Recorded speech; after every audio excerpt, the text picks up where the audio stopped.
বিএসএফের হাতে আটক এক বাংলাদেশি যুবক, উদ্ধার 4টি গরু। ঘটনাটি ঘটেছে লালগোলা থানার রাধাকৃষ্ণপুর এলাকার পদ্মা নদীর ধারে। জানা যায়, রবিবার ওই এলাকায় বিএসএফের টহলদারি দেওয়ার সময় সন্দেহভাজন এক যুবককে আটক করে পুলিশ। তাকে প্রাথমিক জিজ্ঞাসাবাদে উদ্ধার হয় 4টি গরু। পুলিশ সূত্রে জানা যায়, আটক হওয়া যুবকের বাড়ি বাংলাদেশে। ঘটনার পর তার বিরুদ্ধে নির্দিষ্ট আইনে মামলা রুজু করা হয়েছে। তাকে 5 দিনের পুলিশি হেফাজতের আবেদন জানিয়ে লালবাগ আদালতে তোলা হয়। এই ঘটনার সাথে আর কারা যুক্ত রয়েছে তার তদন্ত শুরু করেছে পুলিশ।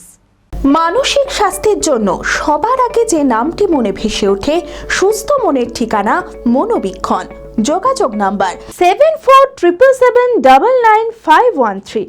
লালগোলা সীমান্তে বিএসএফ এর হাতে এক বাংলাদেশি আটক হওয়ায় ঘটনায় চাঞ্চল্য ছড়িয়েছে এলাকা জুড়ে। ঘটনাটি ঘটেছে লালগোলা থানার রাধাকৃষ্ণপুর এলাকায় পদ্মা নদীর ধারে। জানা যায়, 71 নম্বর ব্যাটালিয়ন জওয়ানরা রবিবার দুপুরে টহলদারি দেওয়ার সময় সন্দেহভাজন এক যুবককে আটক করে। তাকে প্রাথমিক জিজ্ঞাসাবাদে উদ্ধার হয় 4টি গরু। ঘটনার পরেই পুলিশের হাতে গ্রেপ্তার হয় ওই যুবক। ধৃতের নাম নাইম শেখ, বাড়ি বাংলাদেশের চাঁপাইনবাবগঞ্জ জেলায়। পুলিশ সূত্রে জানা যায়, গরুগুলো বাংলাদেশে পাচারের উদ্দেশ্যেই নিয়ে যাওয়া হচ্ছিল। ঘটনার পর ধৃতের বিরুদ্ধে নির্দিষ্ট আইনে মামলা রুজু করা হয়েছে। 5 দিনের পুলিশ হেফাজতের আবেদন জানিয়ে ধৃতকে লালবাগ মহকুমা আদালতে তোলা হয়। এই ঘটনার সাথে আর কারা যুক্ত আছে তার তদন্ত শুরু করেছে police. Manmohini health care, quality care with personal touch. মুর্শিদাবাদের সর্ববৃহৎ নার্সিং হোম এখন আরো বড়, আরো উন্নত পরিষেবা ও পরিকাঠামো নিয়ে নবরূপে আপনাদের সেবায় নিয়োজিত।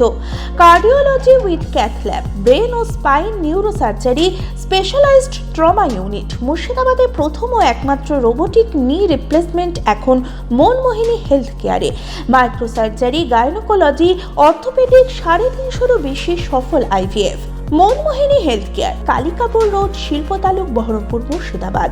মোবাইল 9732795000।